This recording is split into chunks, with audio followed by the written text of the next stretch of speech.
Epigraph. Some curses are not meant to be broken. They are a lock, and I am the key. To turn me is to risk opening a door that should remain forever closed. Prologue. The first healer's sin. Centuries ago, when the world was younger and the moon hung fuller in the sky, the first shadow healer walked among the wolves. Her name was Edgifu, and she was beloved by her pack, the Moonveil, for her gentle hands and fierce heart. But when the moon goddess, their divine protector, the silver mother who had birthed their kind, fell to a darkness none could name, Edgifu's grief consumed her reason. The goddess's death was not natural. It was a wound in the fabric of existence itself, a tear that bled shadows into the mortal realm. The other packs mourned and moved on, accepting the cycle of divine life and death. But Jane could not. She saw the pain in her packmates' eyes, felt the weakening of their magic, watched as wolves were born without the blessing of the shift. She could not bear it. On a night when the moon turned the color of spilled blood, Jane climbed to the highest peak of the Serpent's Spine Mountains.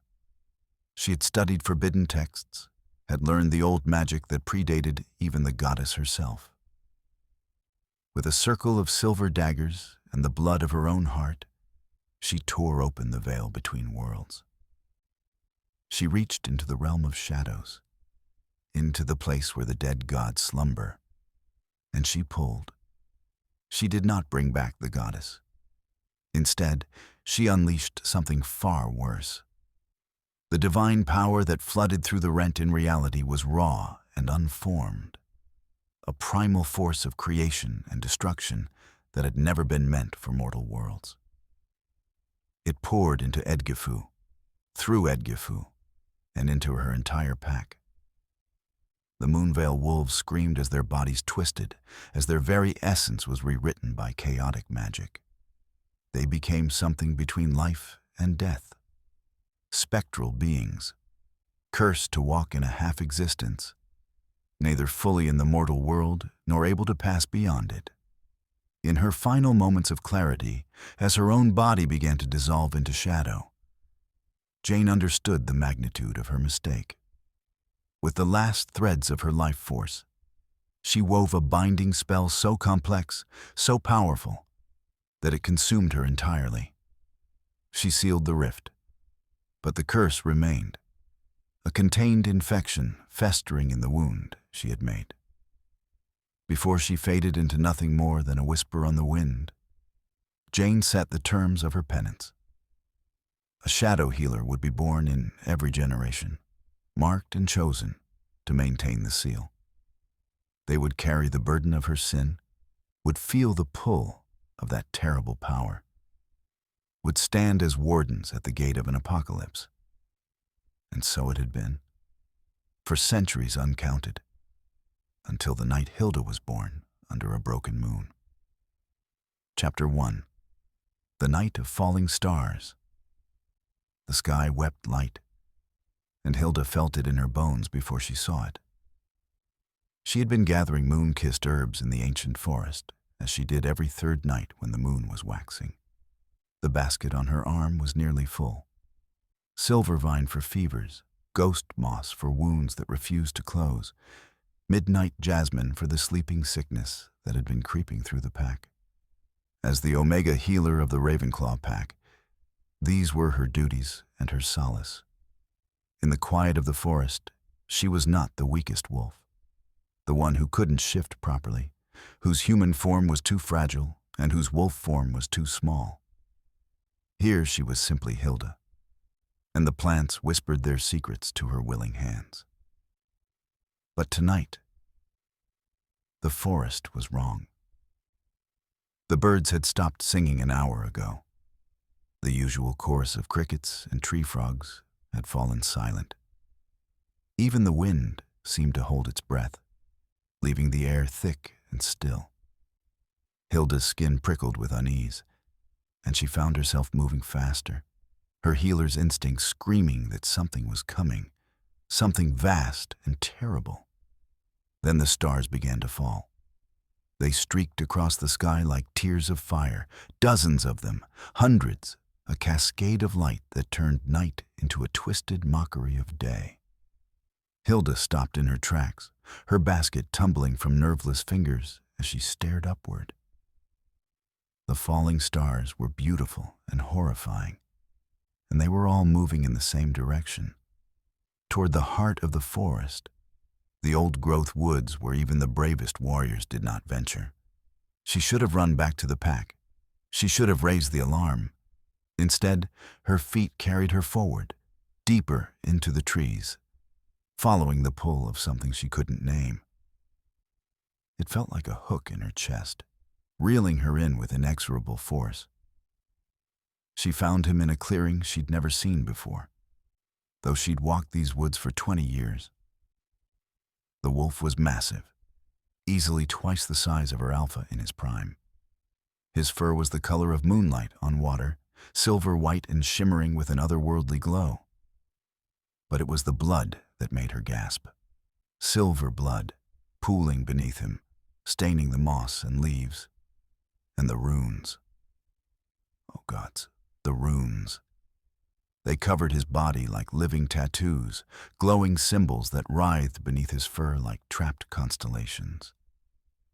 They pulsed in time with his labored breathing, dimming with each exhale, brightening with each rattling inhale. The air around him shimmered with power so dense it was almost visible, a heat haze of magic that made Hilda's eyes water. Every instinct she possessed screamed at her to run. This was dark magic, ancient magic, the kind that got wolves killed or exiled. This creature was dangerous, possibly cursed, certainly beyond her ability to help. She was just an omega, just a small healer with a basket of herbs and hands that sometimes glowed when she worked. But her healer's heart was stronger than her fear. Hilda dropped to her knees beside the dying wolf, her hands hovering over the worst of his wounds, a gash across his ribs that leaked silver light along with blood. She didn't have her supplies, didn't have her salves or her tools. She had only her hands and her gift, the small magic that let her knit flesh and soothe pain. "Please," she whispered, not knowing if the wolf could understand her. "Please let me help." She laid her palms against his side, over the glowing wound, and pushed her healing magic into him. What happened next would change the course of her life and the fate of her world. The magic that flowed from her hands was not the gentle, golden warmth she was used to. It was cold, arctic, bone-deep cold that made her gasp and nearly pull away. It was dark, not like an absence of light, but like a presence, a living shadow that poured from her palms into his wound. The runes on his body blazed like stars going nova, and the wolf's eyes snapped open. Pure silver, no pupil, no iris, just blazing silver light. The wound sealed itself with a sound like ice cracking, the flesh knitting together in impossible ways, leaving behind only a faint scar that glowed with the same runic script. The wolf's breathing steadied, deepened, and Hilda felt something shift in the world around them, as if reality itself had adjusted to accommodate this impossible healing. The forest exhaled. The birds began to sing, and above them, the falling stars blazed brighter for a single, terrifying moment, before winking out, one by one, until the night was dark and normal once more. Hilda's hands were still pressed against the wolf's side, and she could feel his heartbeat now. Strong, steady, and somehow in perfect synchronization with her own. As if they were two parts of a single organism, two instruments playing the same note. The wolf's eyes found hers, and in their silver depths, she saw recognition, awe, and something that looked terribly like fear. Then he spoke, his voice resonating in her mind rather than her ears. "What have you done?" Chapter 2. The Curse of the Silver Wolf. The wolf shifted, and Hilda scrambled backward as bones cracked and reformed. In moments, a man knelt where the wolf had been, tall, lean, with the same silver-white hair and those terrible, beautiful eyes. He was naked but seemed unconcerned by it, his attention fixed entirely on her. "You shouldn't have been able to do that," he said aloud this time, his voice rough as gravel. "No one should have been able to do that." Hilda's voice came out smaller than she wanted. "You were dying." "I have been dying for 300 years. He rose to his feet in one fluid motion, and Hilda saw that the runes covered his human form as well, spiraling up his arms, across his chest, down his legs. They pulsed in time with his heartbeat. Their heartbeat, she realized with a jolt of shock. She could still feel it, that double rhythm in her chest, his pulse echoing her own. "I don't understand," she whispered. "My name is Lysander," the man said, and there was a weight to the words, as if the name itself was a spell. I was, the last warrior of the Moonveil Pack." Hilda's blood ran cold. Every wolf knew that name, though most believed it was just a story told to frighten pups.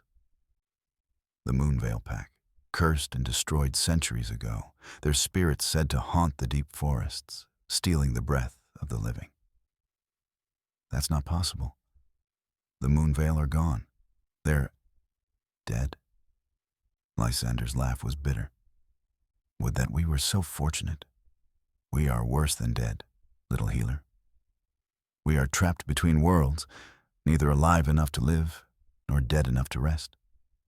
We are specters, shadows, cursed to walk in this half-existence until the end of time itself." He began to pace, and Hilda noticed that his feet didn't quite touch the ground, that he left no prints in the moss. Her heart hammered in her chest, in their chest, that strange double beat that felt increasingly wrong and increasingly right all at once. "The curse was meant to contain us," Lysander continued, "to keep us bound to the ruins of our territory, unable to spread, unable to infect others with our condition. For 3 centuries, I have been trapped there, watching my packmates slowly fade into nothing, feeling my own essence unravel thread by thread.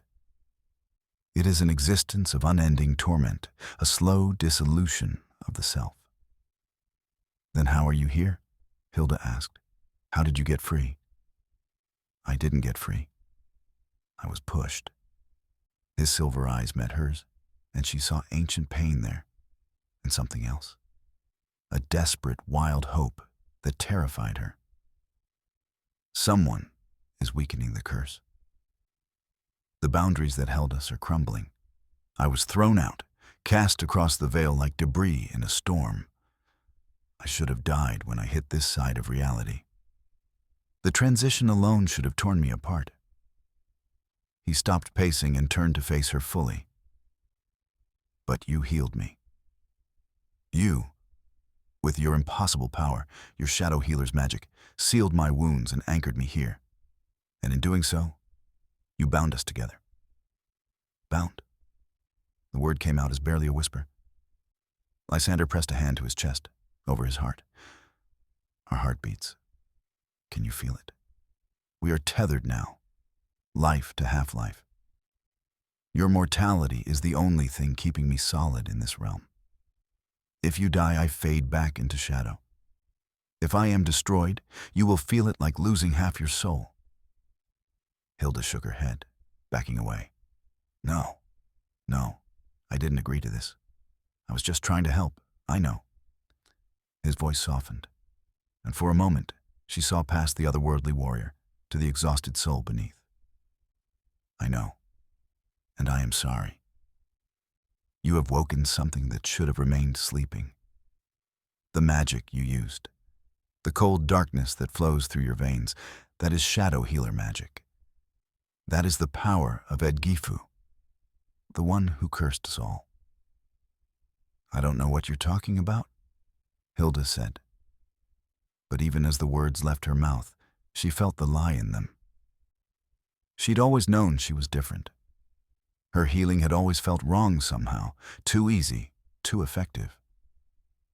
And there had been times, dark moments, when she'd felt something cold and vast moving beneath her skin, something that wanted out. "You are her descendant," Lysander said with certainty, or perhaps just the latest vessel. "Every generation, one is born. Most never awaken to their true power. They live and die as ordinary healers, never knowing what sleeps inside them. But you..." He gestured to where she'd knelt, and Hilda saw that the moss beneath was blackened, dead, drained of all life. "You have awakened. And now, whether you wish it or not, you are part of this. Part of the curse, part of the burden, part of the terrible choice that is coming." "What choice?" Hilda asked, though part of her didn't want to know. Lysander's expression was grave. "The choice between maintaining the curse that keeps a fragment of divine chaos contained, or breaking it and letting that chaos flood back into the world. The choice between the suffering of the few and the potential destruction of everything." Before Hilda could respond, before she could process the enormity of what he was saying, pain exploded across her arms. She gasped and looked down to see dark marks spreading across her skin like ink poured under glass.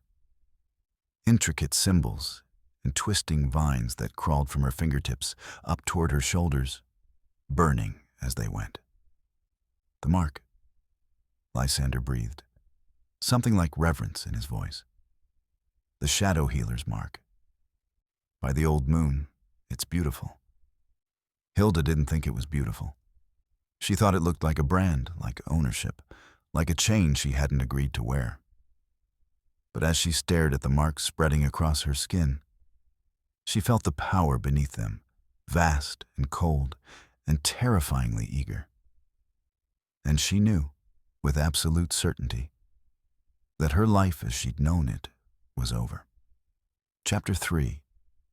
The Mark of the Shadow Healer Dawn found Hilda at the edge of the Ravenclaw territory, her arms wrapped around herself, trying to hide the marks that now covered her skin from fingers to shoulders. Lysander had stayed with her through the night, his spectral presence oddly comforting as the burning finally faded to a dull ache. He'd explained what he knew of the shadow healers, though his knowledge was centuries old and fragmentary. "You'll need to return to your pack," he'd said as the first light touched the horizon. "You'll need supplies, answers, allies." But Hilda knew better. She'd seen the way the elders looked at her sometimes, as if they were waiting for something, watching for signs. She'd heard the whispers about her strange healing, about how her mother had died the day Hilda was born, her life force inexplicably drained. If they saw these marks, they would know what she was, and they would remember the old stories. Still, she had nowhere else to go. So as the sun climbed higher, she made her way back to the pack's central village, keeping her arms covered with the sleeves of her healing robe, her heart hammering against her ribs. She made it as far as the healer's lodge before Elder Moira stepped into her path. The old woman's eyes were sharp as flint, her gray hair bound in the traditional braids of a pack historian. She looked at Hilda for a long moment, then reached out and pushed back her sleeve before Hilda could stop her. The marks were clearly visible in the morning light, dark against Hilda's pale skin, writhing with an almost imperceptible movement. Elder Moira's face went white, then hard as stone. "Call the pack council," she said to the young warrior who'd been passing by. Her voice was flat, emotionless. "Tell them we have found a shadow healer." Within an hour, Hilda stood in the center of the council ring, 5 elders seated in judgment before her, her alpha, a grizzled old wolf named Thorn, watching her with something that might have been pity. Show them, Elder Moira commanded. Hilda pushed back her sleeves with shaking hands. The marks seemed to darken in the enclosed space, as if feeding on the fear that rolled off the assembled wolves. The mark of the shadow healer, another elder intoned. We all know the stories. We all know what this means. It means nothing, Hilda tried to argue. I'm still me. I'm still your healer. These marks don't change. These marks are a death sentence. Elder Moira's voice cracked like a whip. Do you know what happened to the last pack that harbored a shadow healer? Do you know what became of the Moonveil? That was centuries ago, Hilda protested. That was different. Was it? The elder's eyes were hard. Or is it simply that we've been fortunate enough, generation after generation, that the shadow healers born among us never awakened to their full power? You have awakened, girl. I can see it in the way the shadows cling to you, in the way the light seems to bend around your hands. You are a danger to everyone here. Alpha Thorn raised his hand, and the murmuring fell silent. Hilda has served this pack faithfully for 20 years. She has saved countless lives. We will not condemn her without proof of wrongdoing. Hope flickered in Hilda's chest, but Elder Moira quashed it with her next words. Then let her stay and risk all our lives when the curse manifests fully. Let her become the weapon that destroys us, as Jane destroyed the Moonveil. No, Alpha. The old laws are clear. A shadow healer who bears the mark must be cast out, for the safety of all. The other elders nodded, and Hilda saw her fate written in their faces. Alpha Thorn looked at her for a long moment, and she saw the war in his expression. Duty versus compassion, safety versus loyalty. Duty won, as it always did. Hilda of the Ravenclaw Pack, he said formally, and each word fell like a stone into her heart. You are hereby exiled from these lands. You have until sundown to gather what you can carry. After that, if you are found within our territory, you will be killed on sight. I am sorry. The last words were softer, meant just for her, but they didn't change anything. Hilda nodded numbly, her eyes burning with tears she refused to shed in front of them. She returned to her small cottage in a daze, barely seeing the wolves who stepped out of her path, who averted their eyes as she passed. She threw her few belongings into a worn pack: herbs, a few medical tools, a spare set of clothes, a blanket. Everything else she was leaving behind: her home, her life, the only family she'd ever known. She was at the border stone, the sun just beginning to touch the horizon, when Lysander materialized beside her. He looked more solid now than he had in the forest, as if her proximity strengthened his hold on reality. They cast you out, he said. It wasn't a question. They're afraid, Hilda replied, staring at the wilderness beyond the border. I don't blame them. I do. There was anger in his voice, hot and unexpected. You saved my life. You did nothing wrong. Didn't I? Hilda turned to face him, and she felt the marks on her arms pulse with cold power. I used dark magic. I awakened something that should have stayed sleeping. Maybe they're right to fear me. Lysander was quiet for a moment. Then, I owe you a life debt. Among my people, such debts are sacred, even in death. I will not leave you alone in this. Where would we even go? Hilda asked hopelessly. To the ruined moons, Lysander said. To what's left of my homeland. If there are answers to be found about the curse, about your power, they'll be there. It's a week's journey east, through the wild lands where no pack claims territory. Hilda looked back one last time at the only home she'd ever known. Then she shouldered her pack and stepped across the border stone into exile, into the unknown. Behind her, She could feel the weight of watching eyes. Ahead, she felt only the vast uncertainty of a world that had suddenly become much larger and much more dangerous. And within her, the cold power stirred, patient and hungry, waiting for its moment to bloom. Chapter 4. The Blood Hunt. They were 3 days into the wild lands when the hunters found them. Hilda had been learning to navigate with Lysander's spectral senses guiding her. He could feel things she couldn't, the ebb and flow of magic in the land, the weak points where the curse leaked through, the distant pulse of his packmates still trapped in their half-existence. It made him an invaluable guide, even if his presence was unnerving. They had stopped for the night in a narrow canyon, a defensible position or so Lysander had claimed, when the arrows came screaming out of the darkness. Hilda dove behind a boulder as silver-tipped shafts clattered against stone.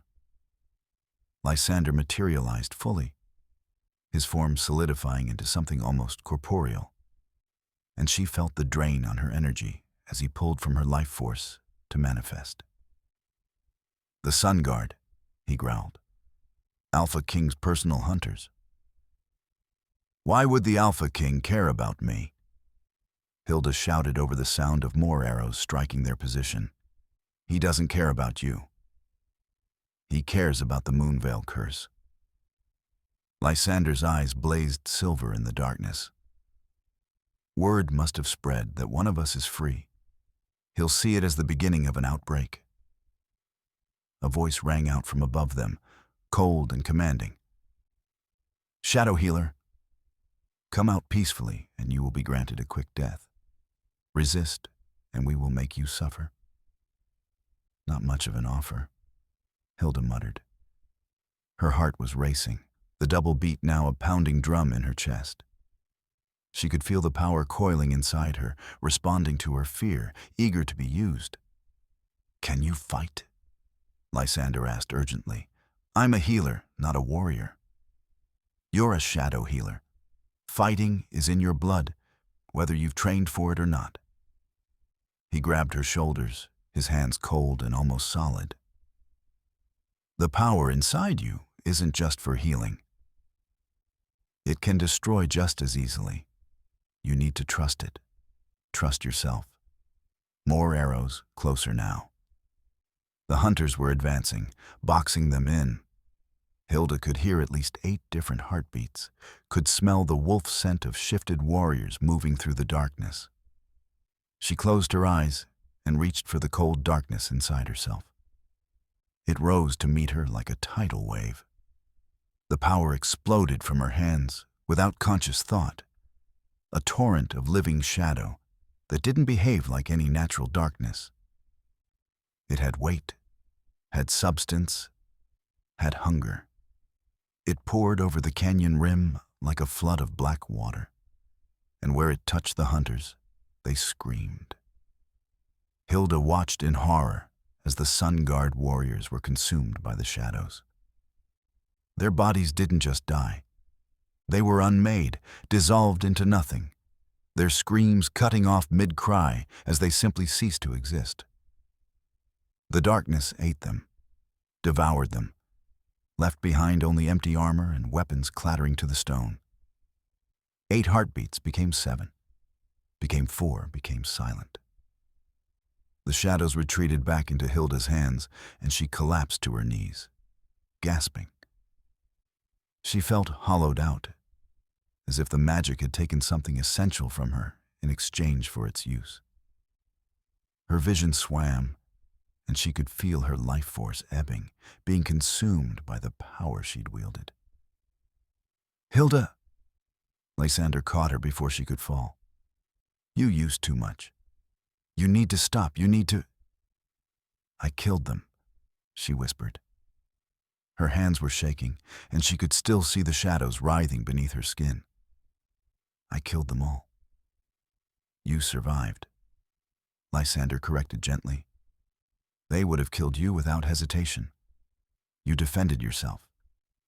With dark magic. With shadow healer magic." Hilda looked up at him, and she felt tears burning tracks down her cheeks. The elders were right to fear me. Look what I've done. You're alive, Lysander said firmly. That's what matters. And now we know the extent of your power. The Alpha King will know too. This was just a scouting party. He'll send more. Hilda wanted to argue, wanted to collapse and give up, wanted to somehow undo everything that had happened since that night in the forest. But Lysander was right. She could already hear the howls in the distance. More hunters, answering the silence where their packmates' hearts had been. Can you walk? Lysander asked. Hilda nodded, though her legs felt like water. Lysander helped her to her feet, and she noticed that he seemed fainter now, his form flickering at the edges. Using his power to solidify himself, to fight beside her, had cost him as well. They fled deeper into the wild lands, leaving behind the empty armor of the Sun Guard and the knowledge that Hilda was now a killer, whether she'd wanted to be or not. The shadows inside her purred with satisfaction, sated but not satisfied, waiting for the next time they would be called upon to feed. Chapter 5. The Sanctuary of Bones. It took them 2 more days to reach the ruined moons, and by then Hilda was delirious with exhaustion and the constant drain of keeping Lysander manifested. They'd been pursued relentlessly, though Hilda had refused to use her power again, terrified of what it might cost her and cost her victims. The Moonveil territory was exactly as the stories described. A dead land, gray and colorless, where nothing grew and the very air seemed heavy with old grief. Crumbling stone structures dotted the landscape, the remnants of what must have once been a thriving pack settlement. And everywhere there were bones. Massive wolf skeletons lay scattered across the ground like monuments to the fallen. Some were half-buried, consumed by the gray earth. Others stood propped against ruins, bleached white and shot through with the same runic script that marked Lysander's skin. My people, Lysander said softly as they walked through the graveyard of his pack. Those who couldn't hold on to even the half-life. They're the lucky ones. He led her to what looked like a shattered temple, its roof long since collapsed, its walls covered in faded murals. Beneath it, accessible through a crack in the foundation, was a chamber that had survived the centuries, a sanctuary carved into living rock. Hilda stumbled down the steps and collapsed onto the cool stone floor. The air here was different, cleaner somehow, as if the curse hadn't fully penetrated this deep. She could breathe without feeling the weight of old magic pressing on her lungs. Lysander knelt beside one wall, where the murals were still vivid and clear. In the flickering light of the phosphorescent moss that clung to the ceiling, Hilda could make out images of wolves and magic, of a woman with her hands raised to the sky, of darkness pouring down like rain. This is where Jane performed the ritual, Lysander said. His voice echoed in the chamber. This is where it all began. Hilda forced herself to sit up, to look at the murals more closely. She saw the story written there. Edgifu's grief, her desperation, her terrible choice. The moon goddess falling, her light going out. The rift torn in reality, the chaos pouring through. And then Edgifu, surrounded by her dissolving pack, weaving the binding spell that would trap them all in this cursed half-existence. The curse was never a punishment from the goddess, Lysander whispered, his hand tracing the painted figure of Edgifu. It was a cage, built by the first healer to contain the goddess's rampant power. She couldn't close the rift entirely. The damage was too great. So she did the only thing she could. She used her pack, her own people, as living seals. Our suffering, our existence between life and death, keeps the chaos contained. He turned to face Hilda, and his silver eyes were bright with unshed tears. You are not just a healer, Hilda. You are the warden of this prison. You are the guardian of the gate. And every generation, one of you is born to maintain the seal, to keep the curse stable, to ensure that what Jane trapped stays trapped. The weight of it settled on Hilda's shoulders like a physical thing. How long? She asked. How long must this go on? Until the end of time, I suppose, Lysander said bitterly. Or until someone strong enough comes along to either properly seal the rift or break the curse entirely. Hilda finished. Release whatever is trapped inside.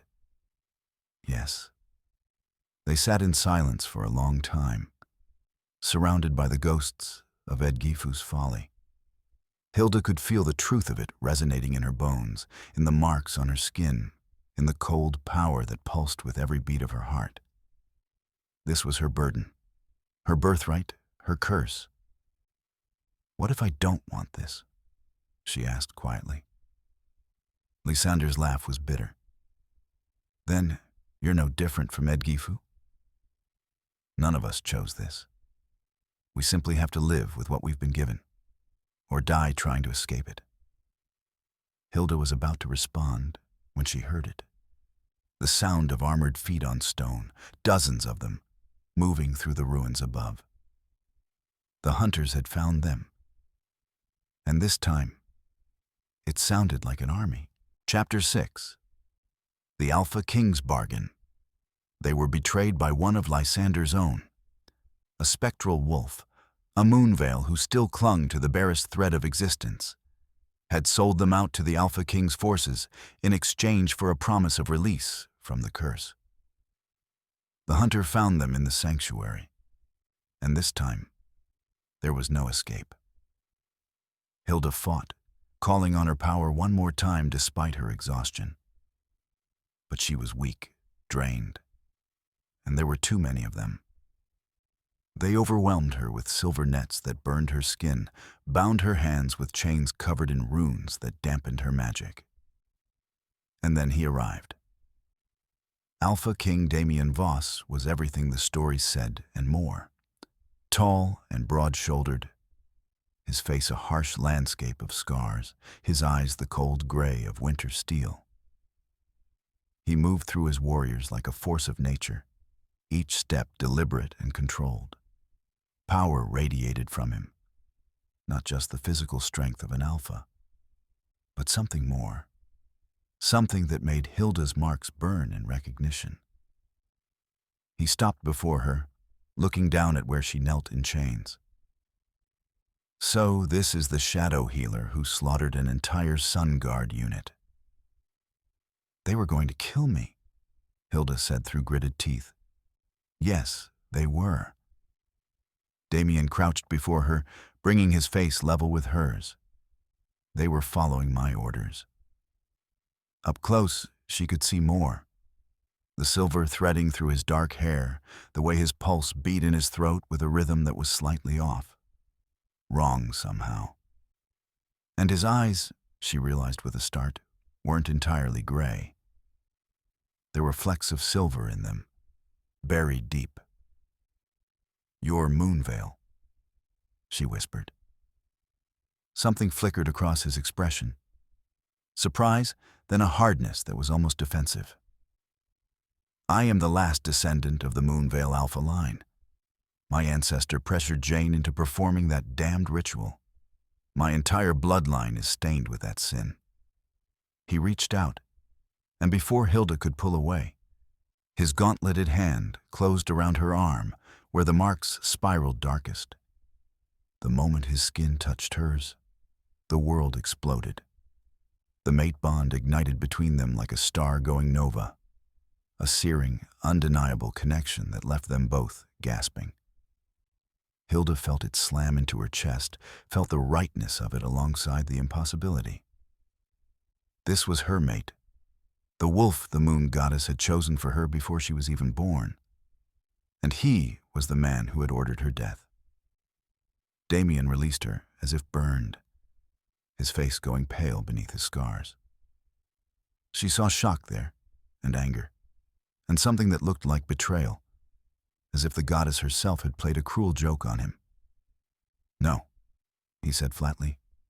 "No, this isn't possible." "Apparently it is," Hilda said, and she felt hysteria bubbling up in her throat. Of course. Of course her fated mate would be the one person in the world most invested in destroying everything she represented. Damian stood abruptly, turning away from her. His hands were shaking, Hilda noticed, the only crack in his controlled facade. When he spoke again, his voice was carefully emotionless. "You have two choices, Shadow Healer. Help me destroy what remains of the Moonveil curse. Use your power to seal the rift permanently, to end the suffering of those trapped specters, and you may live. Refuse, and you and your spectral companion will both be executed at dawn." "You want me to kill them," Hilda said. "All of them. The last of your people." "They're already dead." Damian's control cracked, and he spun back to face her. "They've been dead for 3 centuries. This half-existence is torture, not life. I'm offering them mercy." "And what about the rift?" Lysander asked, his form materializing beside Hilda despite the runes that should have prevented it. "If she seals it completely, there's no guarantee the power won't backlash. It could tear reality apart. It could finally heal the wound Jane inflicted on the world." Damian interrupted. "I've spent my entire life studying the curse, studying my own tainted bloodline. I know what I'm asking of you. But the alternative is to let this infection fester for another 1,000 years, condemning generation after generation to carry this burden." He looked at Hilda, and she saw the weight of his own pain there, barely concealed. "I will not pass this curse to my children or my children's children. It ends with us. It ends now." Hilda felt the mate bond pulling at her, urging her to trust him, to believe in him. But she also felt the cold power inside her recoiling, felt Lysander's presence flickering with fear beside her. "I need time to think," she said finally. "You have until dawn," Damian replied. Then he turned and strode from the sanctuary, his warriors following, leaving only 2 guards at the entrance. Lysander materialized more fully once they were relatively alone. "You can't trust him. He's going to use you to destroy what's left of my people." "He's my mate," Hilda said, still reeling from the revelation. "That doesn't make him right." Lysander's voice was sharp. "The mate bond isn't infallible. It doesn't mean your goals align, only your souls." Hilda closed her eyes, feeling the war inside her, duty to the curse, duty to her mate, duty to herself. "I don't know what to do." "Then rest," Lysander said more gently. "We'll figure it out in the morning. Together." But Hilda couldn't rest. As the night deepened, she felt the marks on her skin burning, felt visions pressing at the edges of her consciousness. The power inside her was stirring, waking, responding to the proximity of both her mate and the heart of the curse. And in those visions, she began to see the truth that would change everything. Chapter 7. The Truth Beneath the Throne. Damian returned before dawn. He dismissed the guards with a curt gesture and entered the sanctuary alone, his steps echoing in the pre-dawn silence. Hilda was awake, had been awake all night, her mind churning through possibilities and impossibilities. He sat on the floor across from her, not the commanding Alpha King, but something more human, more vulnerable. In the dim light, she could see the exhaustion in his face, the lines of old pain carved deep. "I can't sleep either," he said quietly. "The mate bond makes it worse. I can feel your distress like it's my own. Is that why you came? To make yourself feel better?" The words came out sharper than Hilda intended. "I came because you deserve the truth, all of it." Damian pulled off one of his gauntlets, then the other, setting them aside. Then he began to unlace his armor, and Hilda watched in confusion until he pulled off his chest plate, and she saw his skin beneath. Runes. Faint but unmistakable. The same script that marked Lysander, that marked the bones of the Moonveil dead. They covered Damian's chest and back, silvery scars that pulsed with a dim light. "I'm not just descended from the Moonveil," Damian said, his voice rough. "I carry the curse in my blood. It's been passed down through my line, diluted with each generation, but never gone. Every Alpha King of my family has borne these marks, has felt the pull of the curse trying to consume us." Hilda stared at the runes, understanding dawning. "That's why you want to destroy it. You're afraid it will fully manifest in you." "I've watched my father slowly lose himself to it," Damian said, and there was a crack in his voice. "Watched him fade into the same half-existence that claimed the Moonveil. He's in the dungeons now, barely more than a specter, kept alive by healers and blood magic. I will not become that. I will not pass this legacy of suffering to another generation." He looked up at her, and she saw desperation there alongside the determination. "My ancestor, Alpha Kale, is the one who pressured Jane to perform the ritual. He thought he could use the power of a resurrected goddess to make the Moonveil invincible, to conquer all the other packs. His ambition destroyed his entire people, and every generation of my family has paid the price for his sin." Hilda felt her anger softening despite herself. "So, you see the curse as something to be cleansed, a stain to be scrubbed away. Don't you?" Damian asked. "What good does it do, this suffering? The Moonveil are trapped. You're marked as a monster and exiled. My family is slowly being consumed, all to contain a power that should never have been unleashed in the first place. If we can seal it permanently, truly close the rift Jane tore open, then maybe this can end. Maybe we can finally be free. Or maybe we unleash something worse," Hilda said. "Lysander says the curse is a necessary cage, that what's trapped inside would destroy everything if it got out.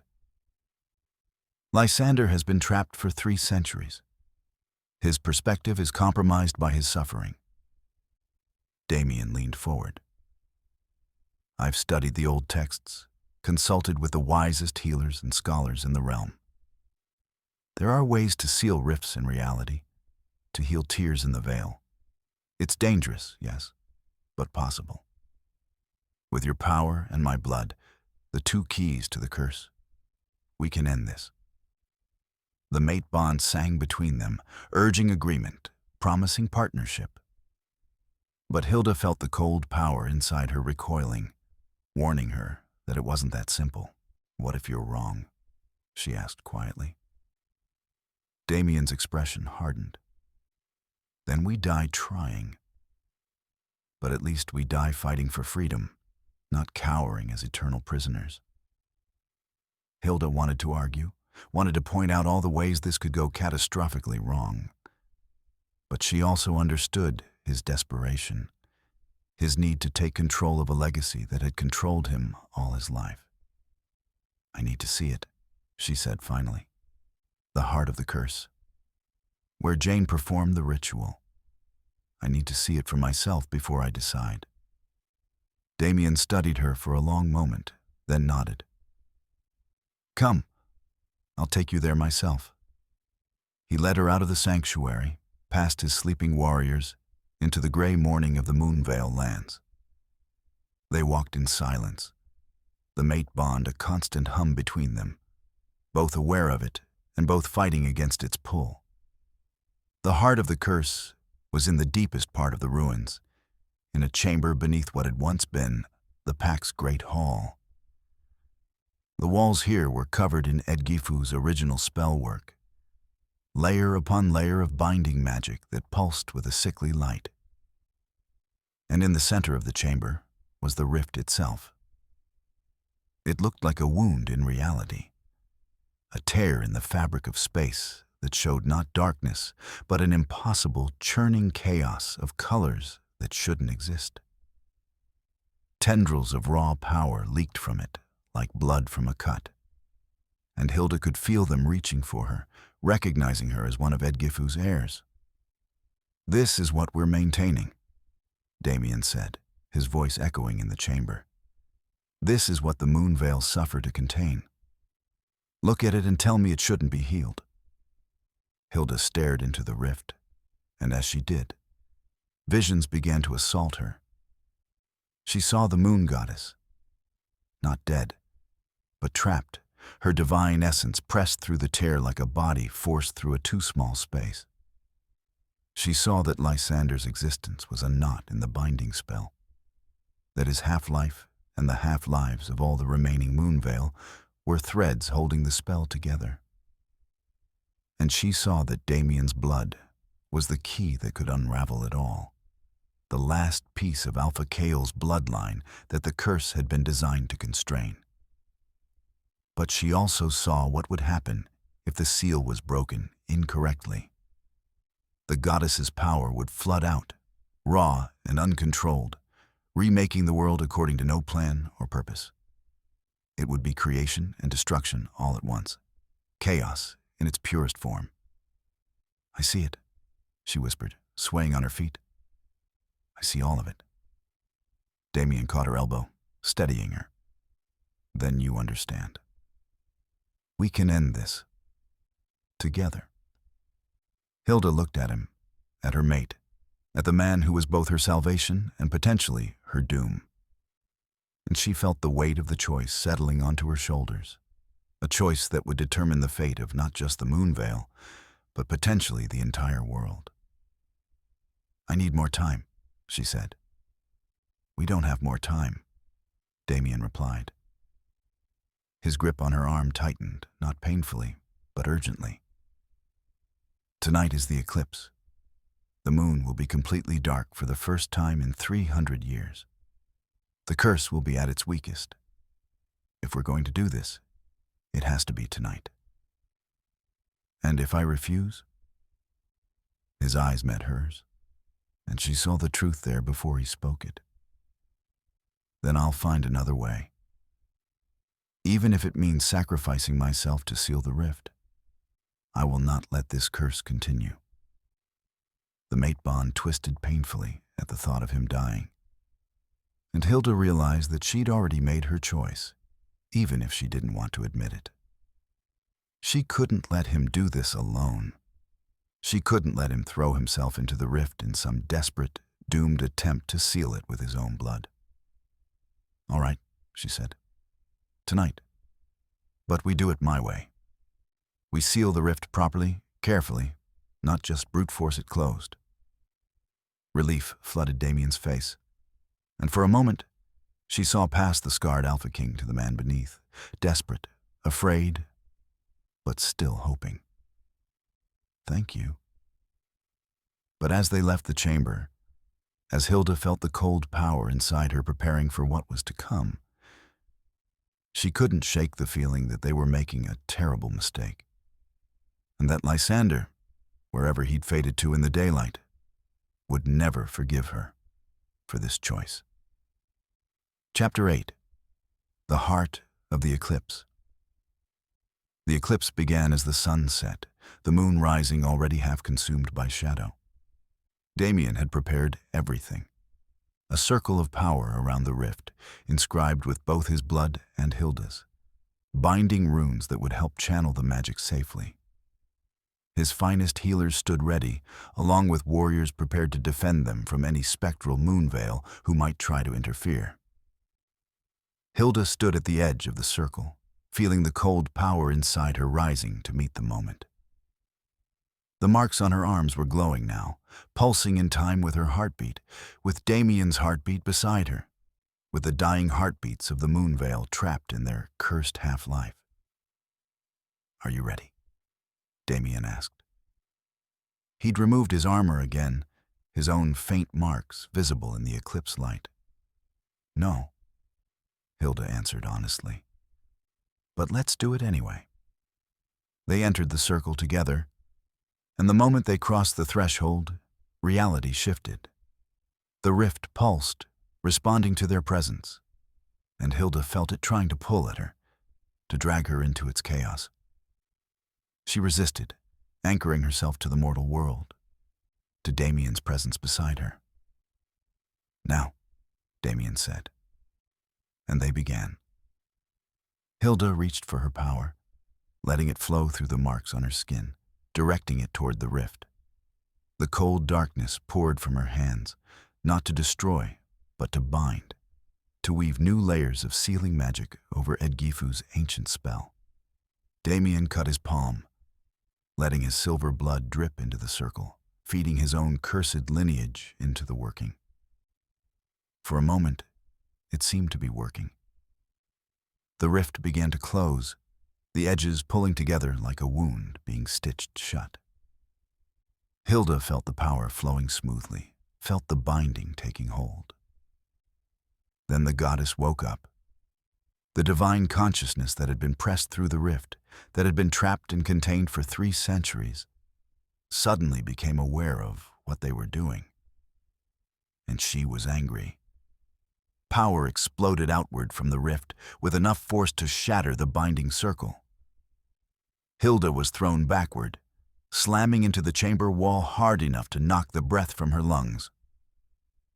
Through blurred vision, she saw Damian on his knees, his hands pressed to his head as if trying to hold his skull together. And she saw Lysander materialize in the center of the chaos, his form blazing with silver light. "I told you," he shouted over the roar of unleashed magic. "I told you this was a mistake." "Lysander..." Hilda tried to stand, but her legs wouldn't support her. The power drain was immense, and she could feel her life force being sucked toward the rift. "You tried to seal it without permission," Lysander said. And there was something wild in his eyes now, something that looked like madness. "You tried to end the curse without understanding what you were doing. But I understand. I've had 300 years to understand." He turned toward the rift, and Hilda saw with horror what he intended. "No, Lysander, don't." But it was too late. Lysander plunged his hands into the rift, and instead of trying to seal it, he began to pull. He was using their connection, using the tether between his half-life and Hilda's mortality, to drain her power and channel it into breaking the seal completely. "If I cannot be free," he said, his voice echoing with otherworldly resonance, "then the world can burn with me." Damian staggered to his feet, blood running from his nose and ears. "Stop him!" Hilda tried, reaching for her power, but Lysander was pulling too hard, draining her too fast. She felt herself weakening, fading, her vision going dark at the edges. The mate bond with Damian pulled taut, and she felt him desperately trying to anchor her, to keep her from being completely consumed. Then Damian did something Hilda would never forget. He ran toward Lysander, toward the rift, and threw himself between the spectral wolf and the tearing magic. The power that Lysander had been channeling slammed into Damian instead, and the curse recognized its own bloodline. The diluted curse in Damian's blood responded, activated, and suddenly he was screaming as the full weight of the Moonveil curse crashed down on him. His skin turned gray, then pale, then translucent. The runes on his chest blazed like brands, spreading across his entire body. His heartbeat, their shared heartbeat through the mate bond, began to stutter, to fade, as he was dragged into the same half-existence that claimed the Moonveil. No. Hilda found strength she didn't know she had. She surged forward, breaking through Lysander's hold, and wrapped her arms around Damian. The mate bond flared between them, and she used it as a lifeline, pouring her remaining life force into him, refusing to let him fade. The power surge broke Lysander's concentration. The spectral wolf stumbled back from the rift, and Hilda saw confusion cross his face, then horror as he realized what he'd done. I didn't mean. He looked at his hands, at Damian's fading form, at Hilda desperately trying to save her mate. I just wanted the pain to stop. It can stop, Hilda gasped out. But not like this. Not by destroying everything.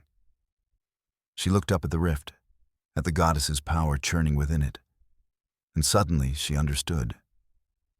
Jane had tried to close it with force, with binding magic. Damian had tried to seal it with blood and will. But the wound in reality wasn't something that could be forced closed. It needed to be healed. And healing was what shadow healers did best. Hilda laid her hands on Damian's chest, feeling the curse trying to consume him, feeling his life force flickering like a candle in the wind. She let her power flow, but instead of trying to seal or bind or destroy, she simply healed. She found the places where the curse had torn him, where reality had been damaged, and she carefully, painstakingly, stitched them back together. The marks on her arms blazed with light, so bright it turned the chamber white. The cold power inside her transformed, became something warmer, something that felt less like death and more like the moment before dawn. And as she healed Damian, as she pulled him back from the edge of dissolution, she felt the technique, felt the way to do it on a larger scale.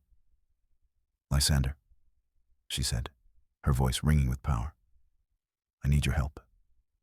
I need all of you, every Moonveil, every spectral wolf still clinging to existence. I can heal the rift. I can heal the curse. But I need your permission. I need you to let go. Lysander stared at her, and she saw the war in his expression, the desperate desire to end his suffering against the fear of what came after, the hope against the centuries of pain. Finally, slowly, he nodded. Do it, he whispered. End this. Please. Hilda expanded her awareness, reaching out through the curse itself to touch every trapped soul, every half-living specter. She felt them, dozens at first, then hundreds, the remnants of an entire pack still clinging to their cursed existence. And one by one, as she asked for their consent, as she offered them release, they gave it. She drew on their power, on the life force they'd been hoarding in their half-existence, and wove it together with her own. The combined energy was immense, a tidal wave of potential that dwarfed anything she'd attempted before. And she directed it all at the rift, at the wound Jane had torn in reality 3 centuries ago. She healed it, not with force, not with binding, but with the same gentle, careful touch she'd use on any wound. She found the edges of the tear and coaxed them together, found the damaged threads of reality and rewove them, found the goddess's trapped power and gently, carefully, helped it return to where it belonged. The goddess's consciousness brushed against hers, vast, ancient, not quite sane, but not quite mad either, simply too large for mortal comprehension. And in that moment, Hilda understood that the goddess had never been dead, only caught, trapped by Edgifu's desperate magic. And she had been trying, in her own way, to return home. Thank you, the goddess's voice whispered in Hilda's mind. Daughter of Edgifu, daughter of healing, thank you for understanding what she could not. The rift closed, not with a dramatic explosion, not with a rush of power, but simply and completely, like a wound finally healed after a long illness. The chamber fell silent, the roar of chaos fading to nothing. Hilda collapsed, utterly spent, and Damian caught her. He was solid again, whole, his heartbeat strong and steady in her ear. The curse marks had faded from his skin, leaving only faint scars that no longer glowed. Around them, the spectral wolves were fading, not into nothingness, but into something that looked like peace. One by one, they dissolved into light, their half-lives ending, their souls finally free to move on. Lysander was the last to go, and he looked at Hilda with gratitude in his silver eyes. "Thank you," he said, "for seeing past my pain, for giving us all peace." "I'm sorry I couldn't do it sooner," Hilda whispered. Lysander smiled, and for the first time, it looked genuine, unforced. "You did it when it mattered. That's all that counts."